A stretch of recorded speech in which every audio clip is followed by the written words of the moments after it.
You are listening to the Sisterhood Report, and I am Kimberly Faith, your host. We are continuing with the impactful conversation that I just had with Jesse. Please continue through the end of this episode, as there is an important message of hope on the other side.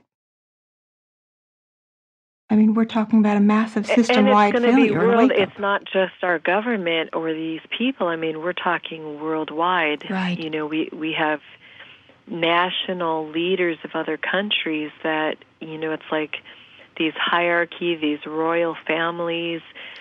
You know, these are not even their real children in these families.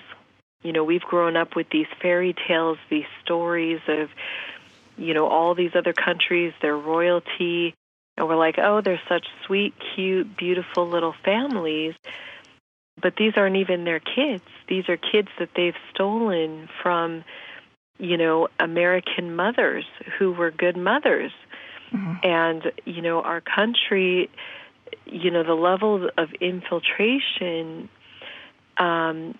has even been, you know, through the CPS systems, through the hospitals. You have the hospitals who are scouting out.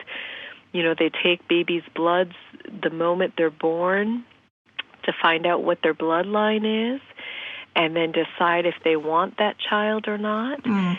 And then it doesn't matter, you know, it doesn't matter if the mother's, you know, single or married or good or bad. If they want that child, they're going to take it. I have a friend, you know, one of our biggest cases that, you know, we're literally praying for, we just call him Little J. We are praying for Little J to come home. You know, this mother has never been married.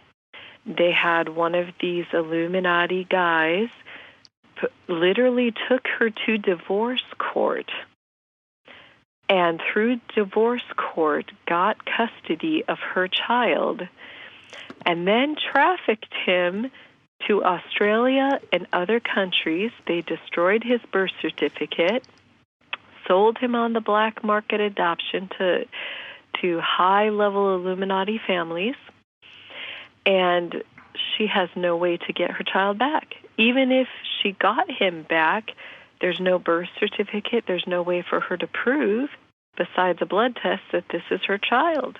So let's pause for a moment.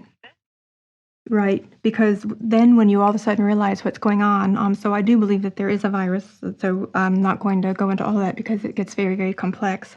But when you look at all of the things that have been shut down and you connect the dots to the things that we're talking about right now, it begins to become glaring that there's a system reboot happening and that all of the darkness had to be swept out. I mean, I've heard you mention hospitals. I've heard you mention nursing homes. I've heard you mention, you know, law enforcement. I mean, this is an entire system reset because we had to find out who was part of it. That's right. You know, one of the big, you know, I mean, I know some of the other pictures, so there's kind of, I'm going to answer kind of two ways here. You know, growing up in that system, you know, I went through the different training centers. Some of those were, you know, underground military bases. Some of them were, you know, churches or, you know, they've got hidden training centers within the United States where they do their training. And underneath those systems, they use a lot of the old Catholic tunnels, catacombs. Those underground areas are used, and one of the things that they put into place when I was a kid was that they literally, I don't know if it's exactly a missile, not to, like that's probably the closest word. It's like this capsule type thing that they call Poseidons. And these Poseidons contained bioengineered viruses. And so if they ever felt that those training centers were in threat of being found out, all they had to do was release those Poseidons, which then released a mass amount of virus and plague in that area. So one of the things we've seen happening, and there's been a lot of, we'll just call them rumors for now, of Trump and the military, basically taking over these underground military bases, and they've been destroying a lot of the tunnel systems, and they've been, rescuing kids out of those tunnel systems. Which you can go and see how many earthquakes. I mean, there's been an earthquake activity across this country in the past 30 days. An unusual amount. You can track that, and those earthquakes line up on maps where those bases are. So, there's tangible proofs, I think, to clearly say it's a fair assumption that those earthquakes have everything to do with the military gaining control back of those underground systems. So I said but this, as Jesse. that has happened, now we're seeing this release of all these diseases. So, you have the California, right around the time that, Timothy Holmseth and Field McConnell claimed, there was a child rescue from that California base. All of a sudden you had the Black Plague that started showing up among the homeless people in those areas. So the corona is kind of the same thing. You have that Wuhan area, which was a high area, where they were doing a lot of the blood harvesting, the adrenochrome harvesting, the organ harvesting. And as that area got hit, now all of a sudden you saw this mass amount of disease and virus that came from that area. So, for me, I see it as, I believe it's, what would somebody do if you were attacking their company and their system? They're going to do whatever they need to protect that system. So I believe, the coronavirus, it is a real thing, and I do believe that it was done in retaliation of these attacks on the system. Right. And they're trying to save the system, and they don't care how many die. They're all sitting in, how many stars can we look up, like Oprah and Ellen and Madonna? They're all in their nice little quarantine, self-quarantine. And, they're all happy and healthy, and kind of, we're all, searching the shelves for toilet paper and trying to, survive. And, not a single, there's been a few of them who claim they've got the coronavirus, but you really haven't heard a lot of deaths happening at the celebrity level. Okay, so that's going to be really hard for some people to hear. And so I'm going to let the news come out about those kind of things, because that's part of what we're going to have to reconcile with. Before I leave that, though, is the people who are in the part of this dragnet that's happening. I don't want to get into a lot of detail, because I'll leave that for your blogs, because they were very painful to read. I guess I'm asking for as kind a way as we can alert people to the fact that the horrific things that these people are doing to children are unfathomable to someone who is outside of this. Jesse? Yeah, I'm here. I'm sorry, Hannah. I know these are hard discussions. Yeah, they are unfathomable. And I guess maybe state one more time kind of what you would like the focus to be on this last question. I want people to understand that the persona that many that we have trusted is exactly that, a persona. And that the things that they've done, not only to rape and torture children, to harvest them, to cannibalize them, the lengths through which it has been part of that accepted world is there's no words. There's no words. And does that suffice? Did I say it fairly? there really are no words for that. In my blogs, the things that I share are really, you talk about how hard it was for you to read that, and that's just the tip of the iceberg. Jesse, I have thought of you so much. Doesn't, to live through it and just read it it's not even comparable. I almost feel shameful to even ask you, because I can't even comprehend. Yeah, and it's hard, growing up in that. The hardest part was the silence, and you're not taught to put those things into words. It's a daily way of life. It's a lifestyle. You're taught this is normal. I'm going to go a little bit. I'll just put a warning out there. I won't go too graphic. But I want to share this part of my story to kind of give an idea of that daily life and how they normalize these things. I had infant cousins. I had, how old I was, I was 4.5, and my cousins were babies. My brother was 2. My sister was, or I'll go a little older. I was 6, so we'll say my sister was 4, my brother was 2, my cousin was a baby. And, we grew up where, it was like in the morning, my grandmother would have basically a psychotic moment. We'd be sitting at the table eating breakfast, and she would be over by the kitchen sink looking like she was going to wash dishes. She really didn't. And I'd be sitting there watching the knife drawer right next to her. And I knew the moment her hand hit that knife drawer, I had to be fast enough to grab both my sister and brother and cousin and had to run.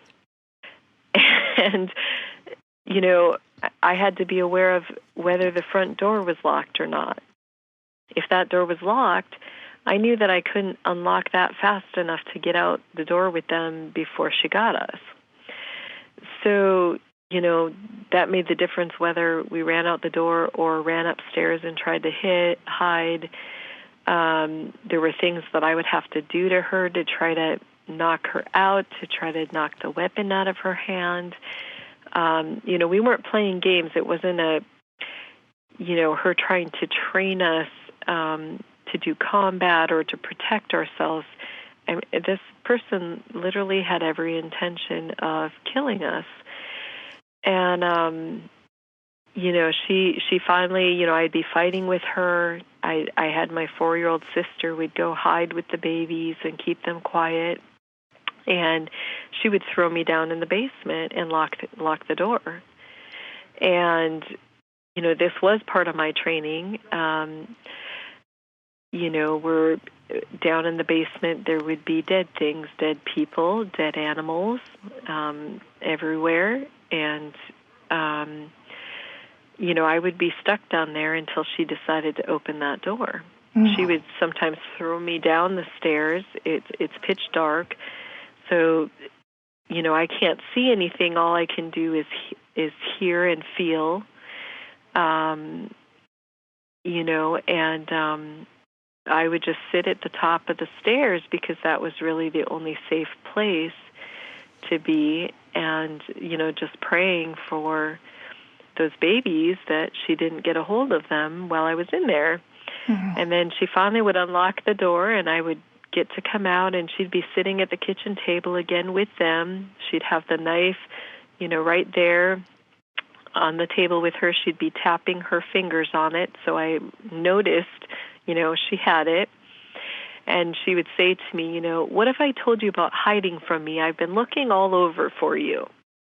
And then my parents would come home, and she would tell them, she spent over an hour looking for me because I was hiding again. And it was like, okay, this is the narrative. I'm a naughty girl. I got a spanking for hiding. And the truth was that, who knows what, well, I know what she was doing to the babies. There was a lot of sexual grooming she was doing for them, or to them. And that was her way of keeping me out of the way, keeping me from fighting her on doing that. Jessie, I know this is... and this was an everyday thing. I know this is not easy to share. I want to thank you for being so courageous to share this, because when I began to learn about the circle of this, because when you first learn these things, you go through horrific shock and a grieving of the world that you thought it was. And then you go through anger, because you want to hang up who were the people who were doing these things. And then I found out that there was this level of unexpected compassion, because I began to realize, like you just described, there were people who didn't know anything different. Right. And that's part of that's a really good point. And I'm not gonna mention names, but a lot of the people who, we're going to be finding out are involved in this. I grew up with these people, these individuals. They were sailing partners with my grandparents. We would go to cabins together. We would go out on the boat together. I would see them on a regular basis at family and friend reunions. I can remember they used to come to my grandmother's house every Sunday, and they would all sit around the table eating dessert, and they would be discussing plans.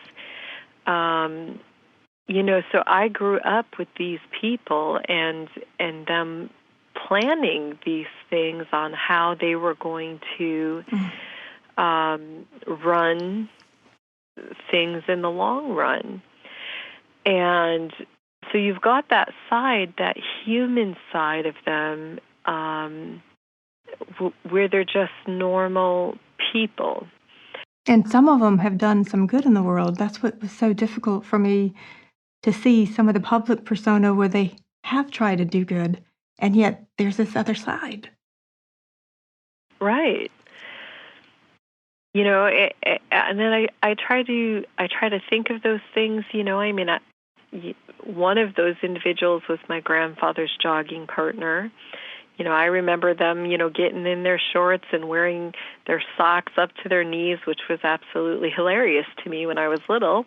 It's like, and they got their little head bandanas on for exercise, and they're just being average, normal people. And then, but at the same time, that other side, and there's nobody that you can talk to about it. You have to pretend. You have to play the game. You have to pretend they're good people. You never say a bad thing about them. The hardest thing I have is that, you see all these good things. Well, like they did a lot of humanitarian efforts in Haiti and the Canary Islands and other places. And yet when you find out that, hey, they weren't really there, like, helping those people through the hurricane crisis, they weren't there to make that economy better. They were there to capitalize on it. They were there to, it gave them free rein to, I don't know how to put this, but to take more people and make them slaves to their system, to make them expendable people that they were going to use for trafficking drugs or organ harvesting or bloodletting. And because of that hurricane, it became an excuse that, oh, these people, Right. There's just people we never found. They're all missing. So they capitalized on those things that were made to look good. So as we process this, don't be fooled by what we thought was the story. Don't be fooled by what we thought was the story is a good way to put it. Yeah.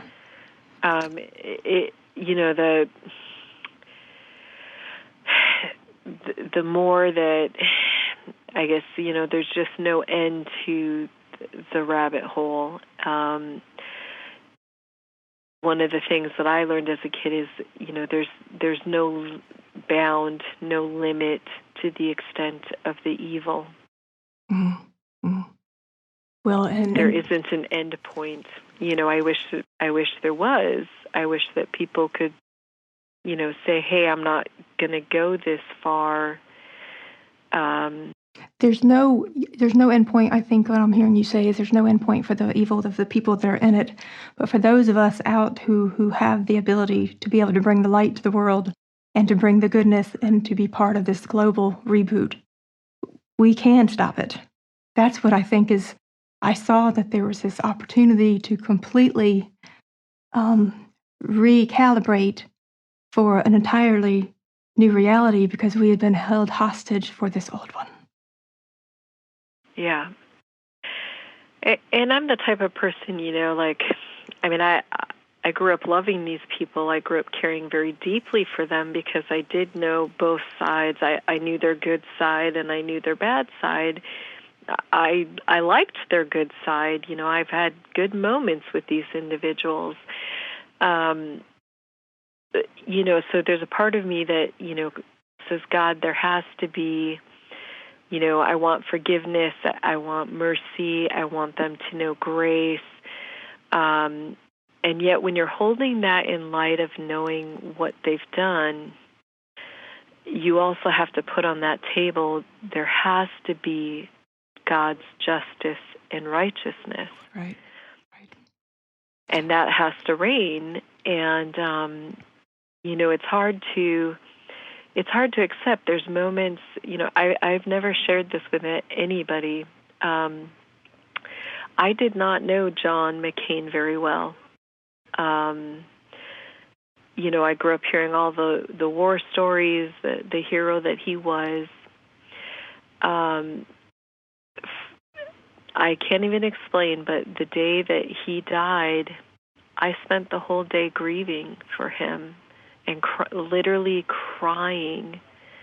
And I knew because, I knew that's what it was going to be like with these people, who are going to have to serve justice and righteousness. I think there is going to be a time, we need to reconcile. It is going to be a time of grief.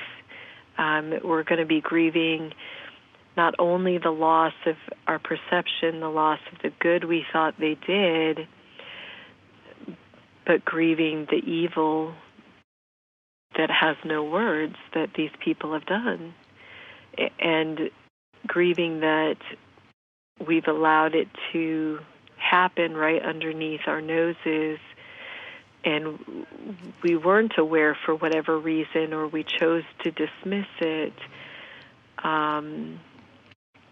But I think out of that grief, that as people start to come to terms and accept and say, you know what, there were a few good men. There were a few good men who cared enough to do whatever it took to stop these people. Right. And we now have this second opportunity, and are we going to be faithful? Are we going to let this happen again? What are we going to do with these kids who have gone through this horrific stuff? Are we going to just give them medication and sedate them and stick them in a mental health ward? Or are we going to invest in those kids and say, hey, you have value as a person. You are created in God's image. You have spiritual gifts. You have a purpose, a meaning in this life. And we want to invest in you. We want to invest in whatever God's will is for your life. And, what I would like to see is communities willing to take in those kids, and not just one or two families, but communities really investing in those children together, saying, you know, we are going to help you. We're standing right here with you. Like, you can tell us about the horrific things you've gone through. We will grieve with you through that. You know, we will be part of your healing process. But then we're also going to be part of the process of raising you up, because you're not defined by your abuse. You're not defined by, you know, the horrors that you've suffered. You're not expendable. You know, you can be what God has made you to be, and we're going to help you reach that goal. That's powerful, Jesse. That's powerful. That one of the many things that I read of your blogs, one sentence really stood out to me, and it was about, I was surrounded by evil people. I also was surrounded by good people. And you talked about how that at that time the evil won, but they were good people who saw these things. And so from this point forward, how are we each going to find the courage to make sure that the good continues to win? That the good in these things will never happen again, not on my watch. Yeah, and I think that's at the core of it, is that, you know, each of us has to come to that personal resolve and to say, you know, I've had enough. I'm not going to allow this evil. I'm going to be engaged in my community. However that looks, you know, different people are called for different things. Not everybody's called to work with children. But there's things that you can do. You know, who is working with the children? Are you able to support those people in some way? You know, whether it's financially, whether it's volunteering time, you know, maybe they need help managing resources or collecting resources that will help the kids. You know, some things can be as simple as, you know, reading stories at libraries, or, right. You know, there's different things that people can do, you know, or even helping your hospital. I'm just going to put this out there, but I have a vast network of individuals that I connect with, and for different reasons. But one of them put out this really great idea. He's completely a different faith than me, and he started a PDF right now for the corona stuff, and in that PDF, like, he split it into states, and then he was asking individuals to get on this PDF and to list their hospitals that are in their area, and to call your local hospital and ask them what supplies they needed right now that would help them if they were dealing with the coronavirus to fight it. You know, they encouraged also, like, if people could make homemade masks, right, and then deliver those masks to their hospitals.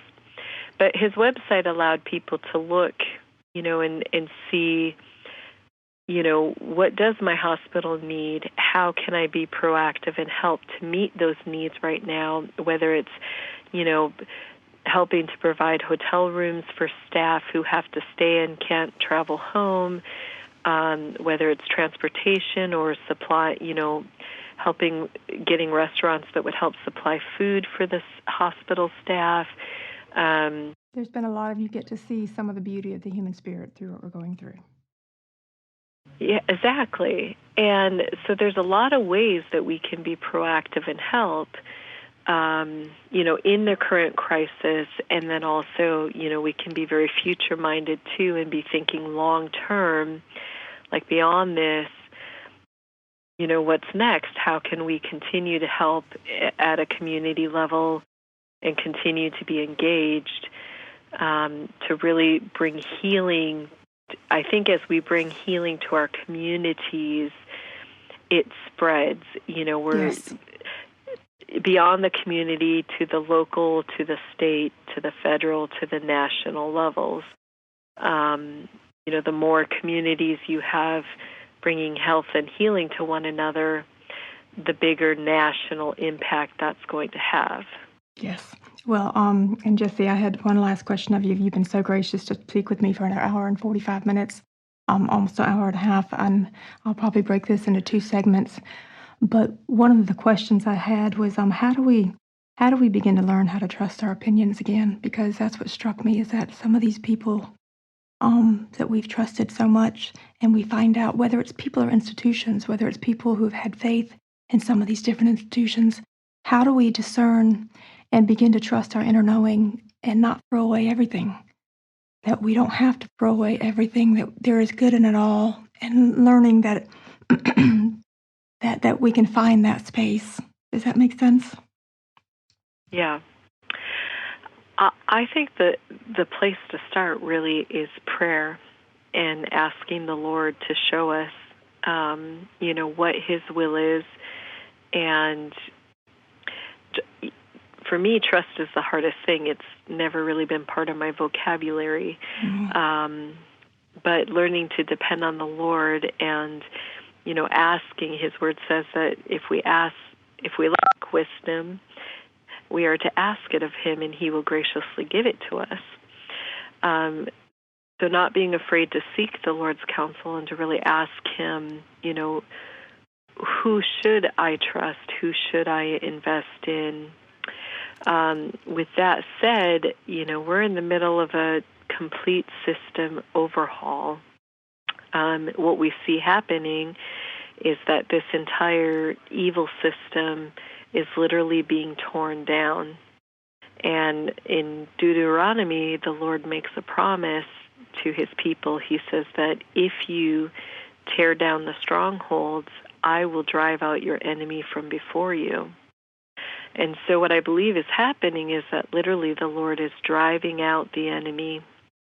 And so in the long haul, I see, it's not saying that people should not be responsible to do their research into individuals or to really fervently pray as they're voting or supporting these people who are taking on government offices. But as we see this happening, I think what we're going to see is that the Lord is making a way, that He's literally raising up good men and women in the system. With it. Well, and I don't know where else to go. Well, and I would add another place I can go with that. But, go ahead. Well, and I would add to that, because what I think as we've become such a polarized society, that we have all clamped down on our side of whatever it is, whether it's men and women, whether it's the Republican, Democrat, whether it's the global and national, whatever. I mean, there's so many areas that this understanding that we're all in the same boat together, and that the truth lies somewhere in between, and that it's going to take all of us some rewiring to get out of the smallness that we were taught. Because when you think about the system that you have described, I finally understand what I had been talking about with I thought it was women, having women stand up and fight more.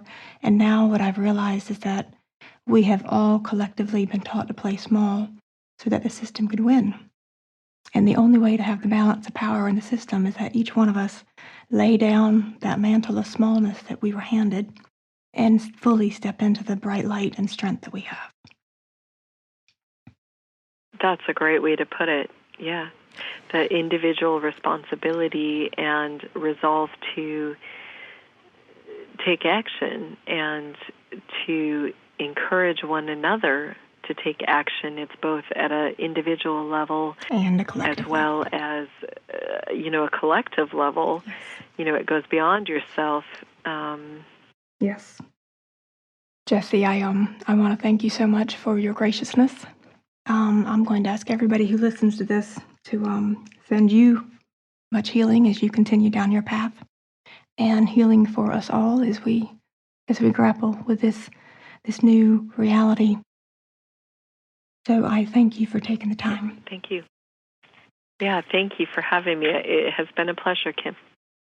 To all of my listeners out there, I ask that you just prayerfully and thoughtfully consider what has happened here. Take the things that you've learned and use it to be an upliftment to others. And together we can create a new reality please don't forget that everything that I have been talking about, I genuinely believe in hope. And for me, hope is an acronym for harnessing our power every day. We each are far more powerful than we can possibly imagine. Until next time, my sweet sisters.